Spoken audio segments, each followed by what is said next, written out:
Bapa Surgawi, dalam nama Tuhan Yesus Kristus, hamba-Mu sebentar akan menyampaikan renungan firman Tuhan tentang nilai-nilai kekekalan.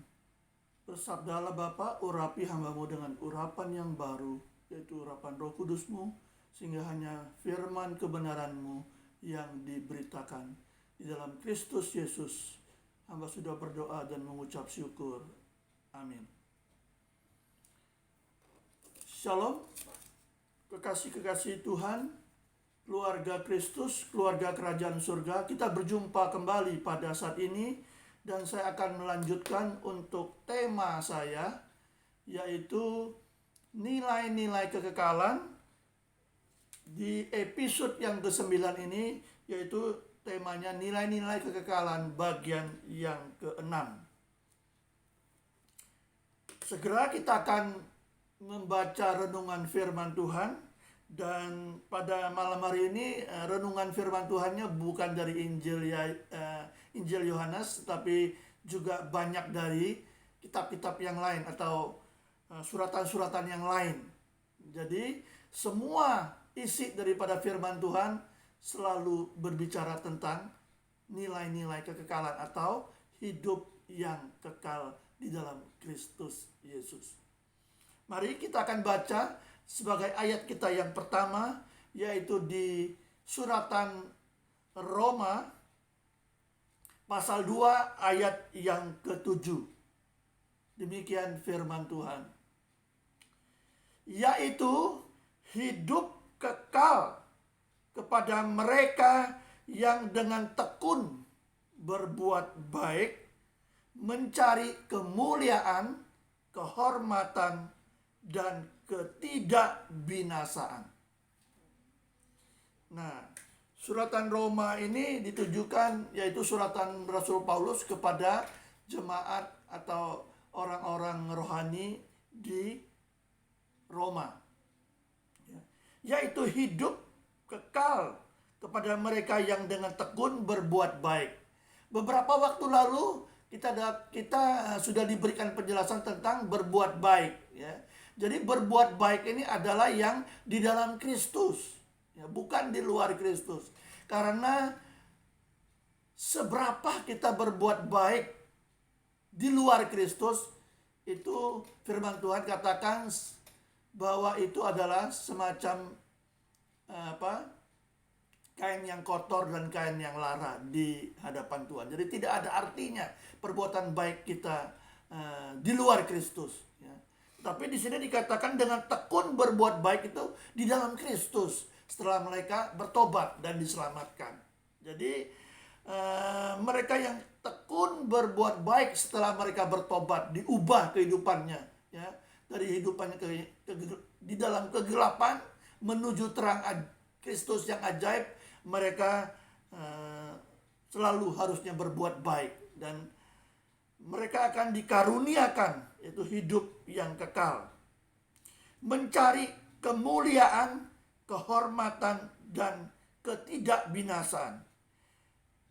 Mengenai kemuliaan dan kehormatan, ini adalah kemuliaan bagi Bapa, ya, kemuliaan bagi Tuhan Yesus.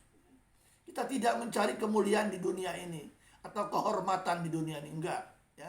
Jadi segala kemuliaan dan kehormatan hanya kita peruntukkan buat Tuhan kita Yesus Kristus. Jadi memberi, ya, kemuliaan atau mencari kemuliaan bagi Bapa, ya, kemuliaan Bapa dan kehormatan surgawi. Tidak mencari kemuliaan atau kehormatan di dunia ini, enggak, ya. Jadi mencari kemuliaan atau kehormatan buat Bapa kita di sorga, dan ketidakbinasaan. Nah, ini penting, ya. Sesuai dengan di penjelasan saya sebelumnya, bahwa kita mencari ketidakbinasaan, bukan mencari yang fana, mencari yang binasa, ya. Di dunia ini semuanya fana, ya, atau bakal lenyap, ya, binasa semua. Tubuh kita juga akan kembali ke asalnya, ke tanah, ya. Jadi harusnya mencari ketidakbinasaan. Apa itu ketidakbinasaan? Ketidakbinasaan adalah hal-hal yang berhubungan dengan kehidupan yang kekal. Ya. Karena kehidupan yang kekal selalu berbicara setelah kita meninggalkan dunia yang fana, yang tidak kekal ini, ya, yang sementara ini. Ya. Jadi firman Tuhan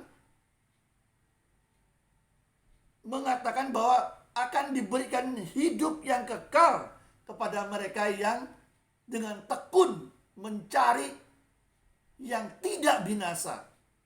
Ya, jadi yang tidak binasa adalah kehidupan yang kekal itu sendiri. Karena kehidupannya kekal, tidak ada batasnya atau akhirnya atau ujungnya. Ya. Jadi carinya yang tidak binasa, ya, bukan yang binasa.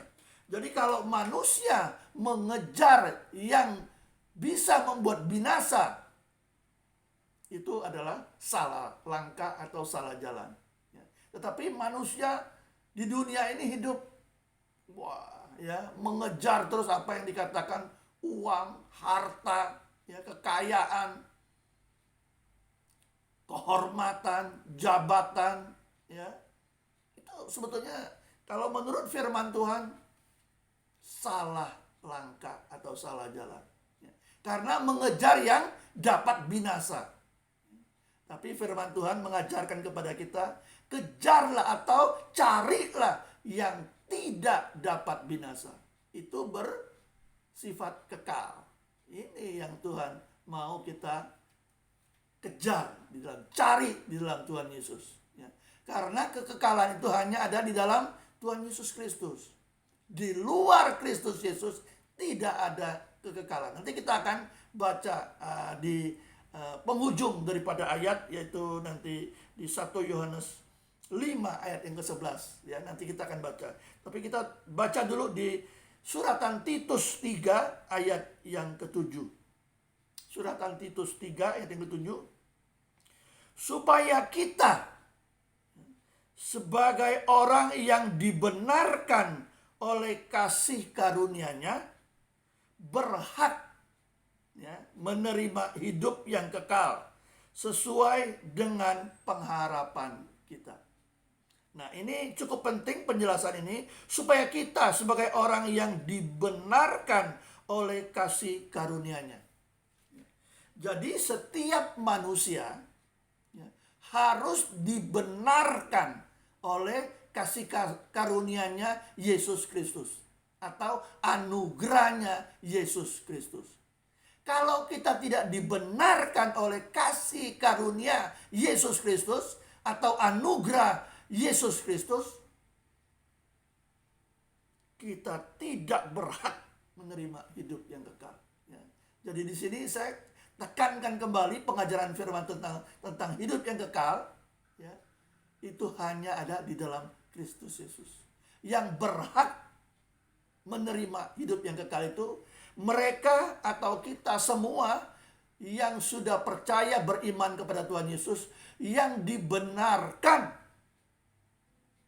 oleh kasih karunia-Nya. Jadi kita selamat oleh karena anugerah Tuhan, bukan oleh karena kebaikan kita. Di luar Kristus Yesus tidak ada keselamatan, tidak ada hidup yang kekal.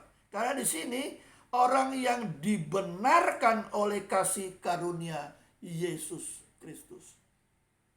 Jelas firman-Nya. Harus dibenarkan.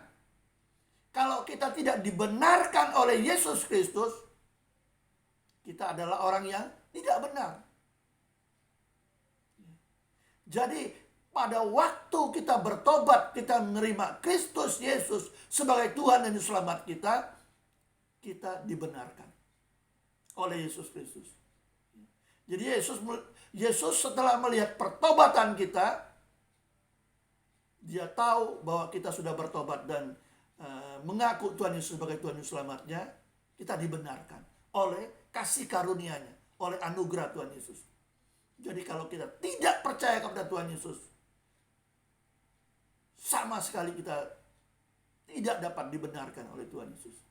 Bagaimana Tuhan Yesus mau membenarkan kita sebagai anak-anaknya, sebagai pengikutnya? Kita tidak percaya kepadanya.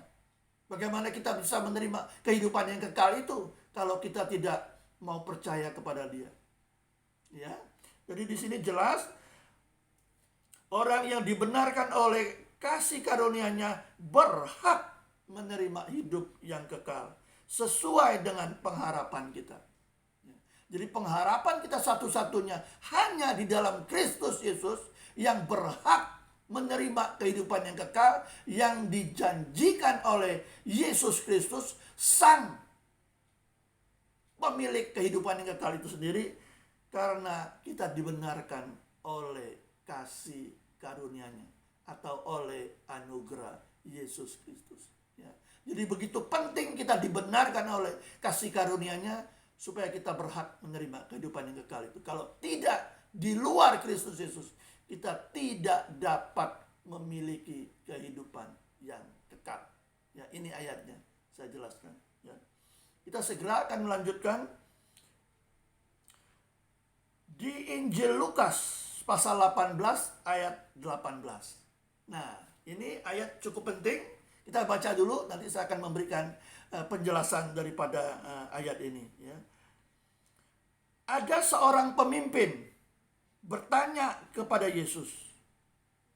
Katanya, "Guru yang baik, apa yang harus aku perbuat untuk memperoleh hidup yang kekal?" Nah, pertanyaan dari seorang pemimpin ini pada waktu dia berjumpa dengan Yesus Tuhan yang sedang berkhotbah. Ya, dia datang, ini seorang pemimpin, dia bertanya nih kepada Tuhan Yesus. Nah, pertanyaan dari seorang pemimpin ini juga acap kali menjadi pertanyaan kita sebagai manusia. Apalagi yang di luar Kristus. Kalau di dalam Kristus, kita tidak perlu bertanya lagi apa yang harus kita perbuat untuk memperoleh kehidupan yang kekal. Karena kebenaran-kebenaran firman Tuhan sudah memberikan penjelasannya, mengajar kepada kita tentang memperoleh kehidupan yang kekal itu bagaimana cara. Tapi ini pemimpin ini jelas dia tidak mengetahui ini. Ya, guru yang baik, apa yang harus aku perbuat untuk memperoleh hidup yang kekal? Ya, Tuhan Yesus langsung nih to the point. Ini orang pemimpin ini orang yang kaya ini. Ya. Orang yang kaya, orang yang banyak uangnya, banyak hartanya. Apa guru yang baik, apa yang harus aku perbuat supaya aku memperoleh hidup yang kekal? Jawab Yesus, ya, karena Tuhan Yesus tahu dia adalah orang yang kaya, pemimpin yang kaya. Dia katakan, juallah segala hartamu, bagi-bagikan kepada orang miskin, orang yang membutuhkan, lalu ikutlah aku. Ya. Sejak dia mendengar perkataan itu, dia tidak kuat karena dia banyak hartanya. Ya. Dia banyak hartanya. Jadi dia meninggalkan Yesus dengan syarat-syarat untuk memperoleh hidup yang kekal tersebut. Ya. Dia tidak lulus, dia gagal untuk mendapatkan kehidupan kekal karena dia berharta banyak. Ya. Jadi Tuhan Yesus memberikan satu pelajaran kepada orang-orang kaya. Ya. Di Lukas 18 ayat yang ke-24.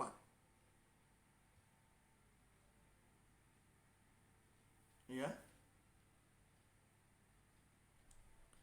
Lukas 18 ayat yang ke-24, alangkah sukarnya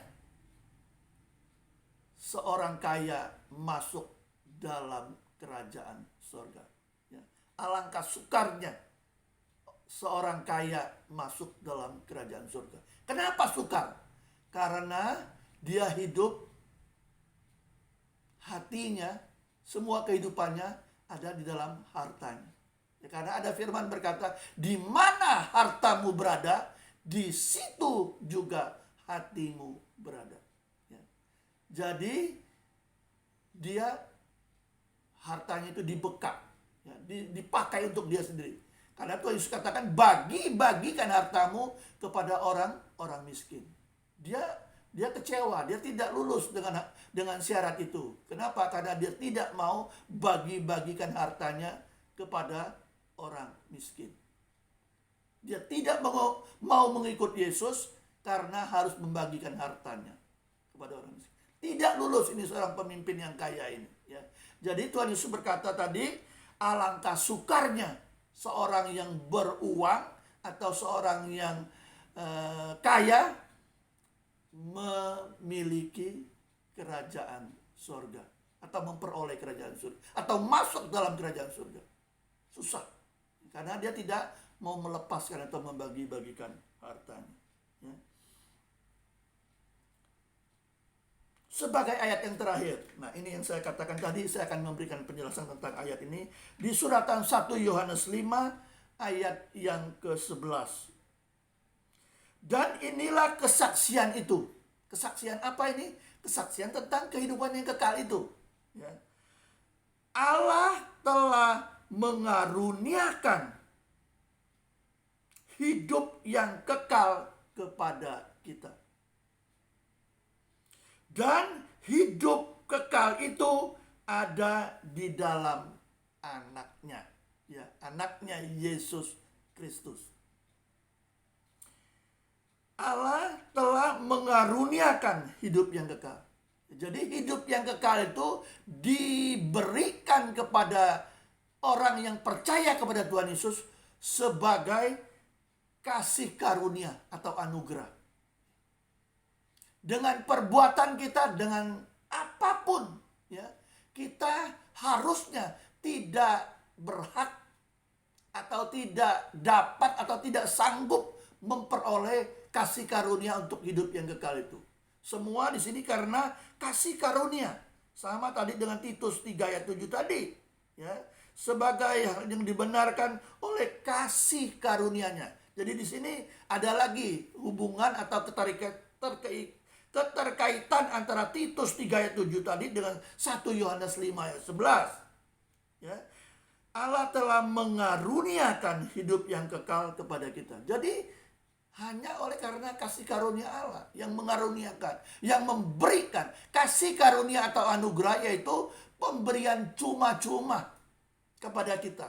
Syaratnya kita percaya kepada Tuhan Yesus, karena kehidupan yang kekal itu ada di dalam anaknya Yesus Kristus.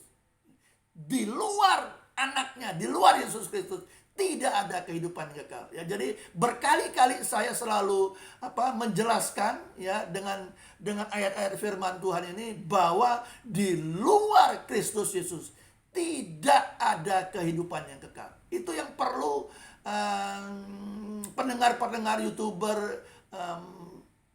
maknai, ya, atau pikirkan, ya. Kalau ingin mendapatkan kehidupan yang kekal, hanya di dalam Kristus Yesus, karena Dia sang pemilik kehidupan yang kekal itu. Kehidupan yang kekalnya di mana? Di sorga. Di sorga yang mulia, di sorga yang kekal. Pemilik sorganya Tuhan Yesus, ya. Jadi kalau ada orang di luar Kristus Yesus yang mengatakan aku bisa memberikan kehidupan kekal, itu adalah bohong, dusta, tidak ada kebenaran, ya. Tidak ada dasarnya dia bicara seperti itu, nggak ada, ya. Karena kalau Kristus yang berkata bahwa Dia mengaruniakan kehidupan yang kekal kepada kita, ini sangat pas, sangat klop gitu, ya, sangat cocok gitu. Kenapa?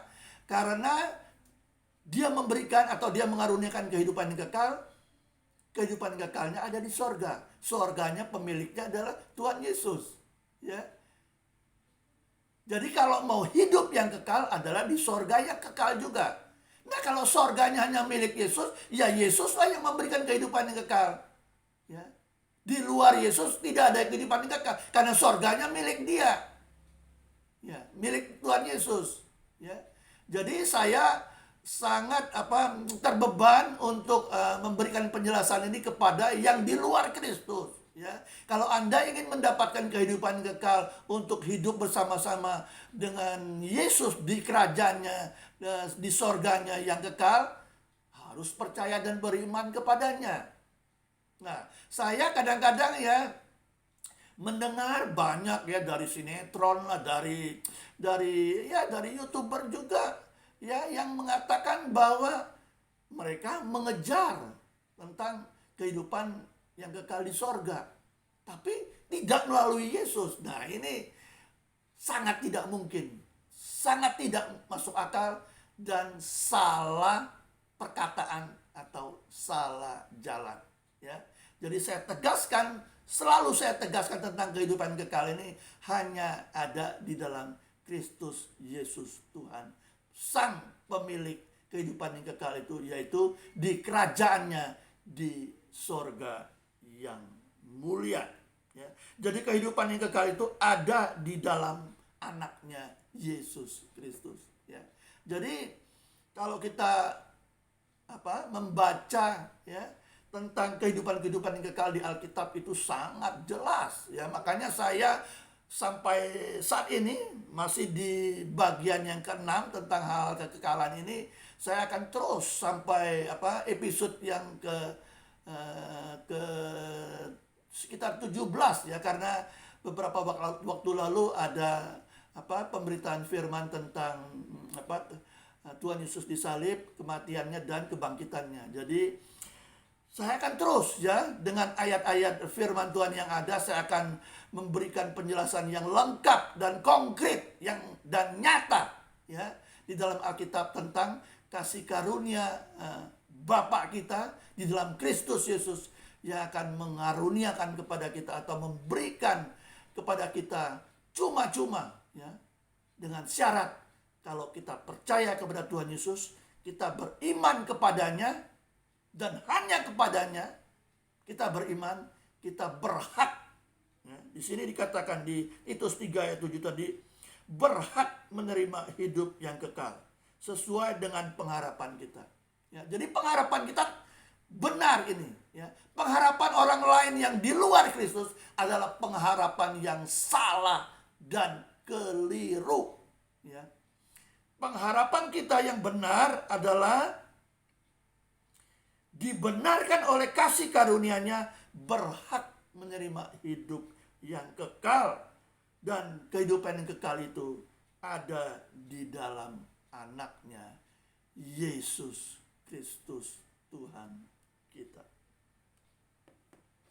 Bapa di surga, di dalam nama Tuhan Yesus Kristus, pada saat ini Bapa, kami kembali diajarkan tentang kehidupan yang kekal tersebut Bapa, di mana ayat-ayat yang kami baca tadi adalah bahwa untuk mengejar kepada kehidupan yang kekal tersebut, kami harus ya, mencari kemuliaan dan kehormatan Bapa di surga. Kami terus memberikan kemuliaan dan kehormatan kepada Bapa yang kekal tersebut, dan ketidakbinasaan. Jadi kami lebih mementingkan hal-hal yang rohani ya, yang membawa, yang menuntun kami kepada kehidupan yang kekal tersebut, daripada mencari harta dunia, kegelapan dunia yang fana, yang segera akan lenyap dan berlalu.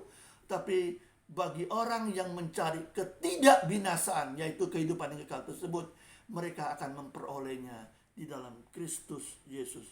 Dan Tuhan Yesus, kehidupan yang kekal itu untuk kami dapati atau memperolehnya, itu semua karena kasih karunia dan anugerah di dalam Kristus Yesus. Karena kehidupan yang kekal itu sendiri ada di dalam nama Yesus Kristus, dan hanya di dalam namanya saja. Oleh sebab itu Bapa, kami tahu alangkah sukarnya bagi orang yang mengejar harta atau kekayaan dunia ini. Mereka terpaut hatinya kepada kekayaan dunia ini. Itu tidak akan membawa mereka kepada kehidupan yang kekal. Tetapi yang mengejar perkara-perkara kemuliaan Bapa, kehormatan Bapa, dan ketidakbinasaan itulah yang mendapatkan prioritas untuk mendapatkan kehidupan yang kekal tersebut. Segala pujian, hormat, kemuliaan hanya bagimu Bapa. Di dalam Kristus Yesus kami sudah berdoa dan mengucap syukur. Amin. Baik, keluarga Kristus, keluarga kerajaan sorga, para pendengar YouTuber yang saya kasih di dalam Kristus Yesus, saya akhiri dulu untuk episode yang ke-9 dalam tema nilai kekekalan bagian yang ke-6. Kita akan berjumpa minggu depan pada episode yang ke-10 dengan tema nilai kekekalan bagian yang ke-7. Sampai berjumpa di minggu yang akan datang. Salam damai sejahtera buat kita semua. Tuhan Yesus memberkati kita semua. Shalom.